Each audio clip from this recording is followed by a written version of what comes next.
अस्सलाम वालेकुम दोस्तों, मैं हूं आसिफ अली खान। आज हम बात करेंगे रिलेशनशिप इश्यूज के हवाले से। नाज़रीन, जब हम शादी करते हैं तो 3 बोल जो है वो हमें बोलने होते हैं इस रिलेशनशिप में आने के लिए।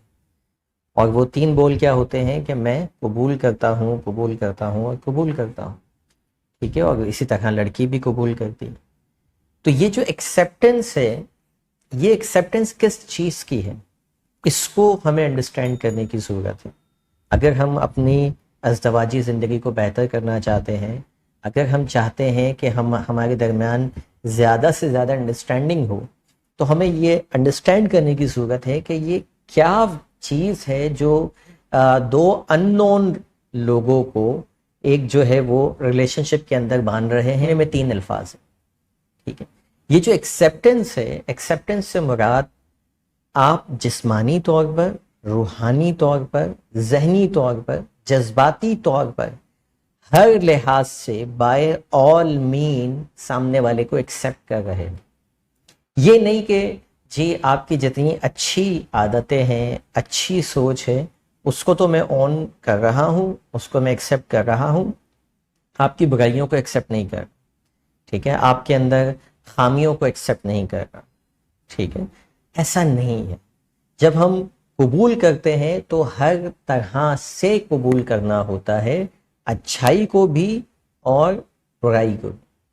लेकिन अमूमन हम क्या करते हैं, हम अच्छाइयों को तो कबूल कर रहे होते हैं, लेकिन अपने लाइफ पार्टनर की बुराइयों को जो है वो कबूल नहीं कर रहे होते, जिसकी वजह से आगे चल के फिर लड़ाई झगड़े जो है वो मियाँ बीवी में होते हैं। तो अगर आप सिर्फ अच्छा देखिए, 2 लोग हैं ना, 2 कंप्लीट डिफरेंट पर्सनैलिटीज हैं, 2 कंप्लीट बिल्कुल मुख्तलिफ शख्सियात हैं। दोनों की तरबियत बिल्कुल अलग, दोनों का रहन सहन अलग, दोनों की सोच बिल्कुल अलग, दोनों के परसेप्शन अलग, दोनों के आइडियाज फीलिंग्स बिल्कुल अलग। ठीक है, तो 2 अलग शख्सियात जब मिल रही हैं तो ये कैसे हो सकता है कि मैं सामने वाले को सिर्फ जो मेरे मुताबिक है उसके अंदर चीज़ें सिर्फ उसको एक्सेप्ट करूं, सिर्फ उसको मानूं, सिर्फ उसको अच्छा मानूं कि चूंकि जी ये आपकी आदत मेरे ऐन मुताबिक है तो जी बहुत अच्छी है। और अगर कोई चीज़ मेरी वैल्यूज़ के अगेंस्ट जा रही है, मेरी थिंकिंग के अगेंस्ट जा रही है, तो जी मैं हाइपर हो जाऊं, मैं गुस्सा हो जाऊं उस चीज़ के ऊपर, और मैं उसके ऊपर कॉन्ट्रडिक्शन करूं, उस पर लड़ाई झगड़े करूं। ऐसा जो है, ऐसे आप ज़िंदगी नहीं गुजार सकते जब तक आप ये बातें, चाहे आप शादीशुदा हैं तब भी और शादी होने वाली है तब भी। हमारे यहाँ प्री मैरिज काउंसलिंग का कॉन्सेप्ट नहीं है। हमारे यहाँ बहुत जर्नल सी बातें बता दी जाती हैं कि मियाँ बीवी के दरमियान मोहब्बत होनी चाहिए, शौहर की बात माननी चाहिए, या बीवी की बात जो है वो माननी चाहिए। बीवी की ये तो कोई भी नहीं बताता बीवी की बात माननी चाहिए। शौहर के बारे में फिर भी बता देते हैं कि भाई जो वो बोले मान लो। तो बहुत सरसरी और जर्नल वे में हम जो है वो कम्युनिकेट कर रहे होते हैं अपने बच्चों को। और यही वजह है कि जब वो आते हैं इस रिलेशनशिप के अंदर तो उन्हें समझ नहीं आता कि जो है इसको कैसे लेके चलना है। जब तक मोहब्बत होती है, नई नई शादी होती है तो बड़ी अच्छी रिलेशनशिप चलती है। जब इश्यूज आते हैं तो हैंडल करना नहीं कर पाते, वो एक दूसरे की अना को पहले जो है फौकियत देने लग जाते हैं, जबकि रिलेशनशिप नाम ही अना को मारने का है। ठीक है, और एक दूसरे की कमियों कोताहियों को एक्सेप्ट करने का है। अगर एक दूसरे की बातें समझ में नहीं आती, आइडियाज समझ में नहीं आते, आदतें समझ में नहीं आती, डू कम्युनिकेट, गुफ्तगू कीजिए, बात कीजिए, डिस्कस कीजिए, discuss on a polite manner. अच्छा, डिस्कशन क्या होता है हमारे यहाँ? एक और चीज़ होती है कि जब हम डिस्कशन की बात करते हैं, सामने वाला पार्टनर जब आपको बताता है कि आपके अंदर ये बुराइयां हैं, तो हम गुस्से में आ जाते हैं। ठीक है, हम उसको बहुत नेगेटिव ले लेते हैं। First you should be thankful for the person कि वो एटलीस्ट आपसे कम्युनिकेट तो कर रहा है, आपकी बुराई ही सही लेकिन आपको बता रहा है। बहुत सारे लोग दुनिया में ऐसे होते हैं जो कम्युनिकेट ही नहीं करते, आपके बारे में नेगेटिव सोचते रहते हैं और रिलेशनशिप में दरारें आती जाती हैं। व्हेन ही और she is communicating, it means कि वो हल चाहता है या चाहती है। जब वो आपसे कम्युनिकेट करता है तो आपके साथ एटलीस्ट आपसे शेयर तो कर रहा है। اب وہ الگ بات ہے کہ اگر آپ کے اندر وہ چیز نہیں ہے تو آپ اس سے ڈسکس کر سکتے ہیں کہ بھائی دیکھو آپ جیسا سوچ رہے ہیں ویسا نہیں ہے.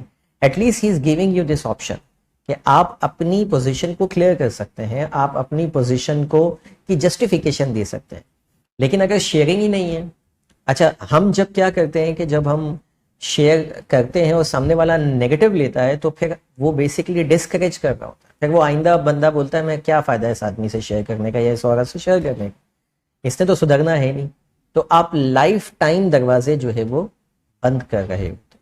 تو آپ کو اچھا لگے یا آپ کو برا لگے, آپ سامنے والا آپ کی غلطی بتائے, آپ کے نیگیٹو بیہیویئرز بتائے, تو آپ اپنی پوزیشن کو واضح کیجئے کہ بھائی ایسا نہیں ہے ایسا ہے, نہ کہ اس سے لڑیں مزید کہ میرے اندر برائیاں نظر آ رہی ہیں اپنے اندر نظر نہیں آتی. وہ آپ سے اپنی شیئر کرنے لگا ہے اب تو تب آپ کو نظر آ رہی ہیں اس کے اندر برائیاں. بھائی اگر آپ کو اس کے اندر نظر آ رہی تھی تو آپ کسی اور موقع پہ پہلے ہی ڈسکس کرتے. اب جب سامنے والا شیئر کر رہا ہے تو اب آپ اس کے اندر اپنے آپ کو ڈیفینڈ کر کے اس کی غلطیاں گنوا رہے ہیں. تو جب آپ کا اسپاؤس یا آپ کی بیوی آپ کو جو ہے وہ کوئی تنقید کرتی ہے, کوئی چیز آپ کے اندر ایسی چیز ہے جو نیگیٹو ہے وہ بتاتی ہے, تو اس وقت اس کی 50 غلطیاں نہ گنوائیں بلکہ اس کو ایکسیپٹ کریں. اگر آپ غلط ہیں, آپ کو لگتا ہے کہ نہیں تم غلط ہو میں صحیح ہوں, اپنی پوزیشن جسٹیفائی کر دیں کہ نہیں ایسا نہیں ہے, آپ جو سوچ رہی ہیں وہ غلط ہے. ٹھیک ہے, میرا یہ مقصد نہیں تھا, فلاں بات کہنے کا یہ مقصد نہیں تھا. اپنی پوزیشن کو واضح کریں, نہ کہ آپ بولیں بھائی میری برائی تو رکھو سائڈ پہ, تم اپنی میں تمہاری گنواتا ہوں. ٹھیک ہے, دیٹس اے رانگ تھنگ. اس طرح سے آپ اپنے ریلیشن شپ کو مضبوط جو ہے وہ نہیں کر سکتے. تو ایکسیپٹنس مین قبول ہے, مین قبول by all men, accept by all men, physically, emotionally, spiritually, mentally. ٹھیک ہے, یہ ساری طریقوں سے آپ نے ہر اچھائی اور ہر برائی کو کیا کرنا ہے, سامنے والے کی قبول کرنا ہے. اور پھر جہاں آپ کو لگتا ہے چینجنگز کی ضرورت ہے تو وہاں پر آپ تھرو ڈسکشن, تھرو کمیونیکیشن, وقت کے ساتھ ساتھ سامنے والے کو اپنے سانچے میں ڈھال سکتے ہیں. ٹھیک ہے, لیکن صرف اختلاف رکھ کے لڑائی جھگڑوں سے آپ اپنے ریلیشن شپ کو کبھی بھی اچھا نہیں کر پائیں گے. ملتے ہیں ایسی ہی کسی اگلی ویڈیو میں. اگر آپ نے ہمارا چینل ابھی تک سبسکرائب نہیں کیا ہے تو اب کر لیجئے. Thank you for watching. اللہ حافظ.